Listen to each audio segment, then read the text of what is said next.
Meron tayong Ertiga, may change oil, busted fog lamp, tapos full nakaliko, may full sunog sa ilalim.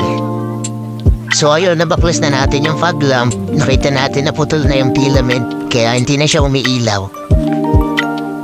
Nakikita nyo dito, kinakabit ko na yung fog lamp. Nadali lang yan, ikutin nyo lang para mag-lock. Tapos yun, kabit natin yung socket. Siguraduhin natin nakabit ng maayos. Tapos testing na natin kung gumagana yung fog lamp. Ayun, gumagana na yung kaliwa. Kinalitan ko na nga pala dito yung oil filter. Ayan. Tinuso ko lang yan kasi wala akong filter wrench. Balitan natin ang bago. C110 nga pala yung code ng oil filter na to. Kasi walang mabila ng stock pag linggo eh. Ipitan natin para walang tagas. At ayun nga, pawis na ang lolo nyo. Sasali na nga pala ako dito ng langis. 3.5 yung capacity ng Ertiga. Sa bar 2 na lang siguro natin na-check yung pang ilalim. Sigurado naman ako stabilizer link lang yun o malala nun, drive shaft na.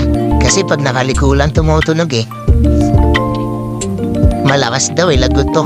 Tok tok tok tok. Sige, sa susunod na lang ha. Salamat.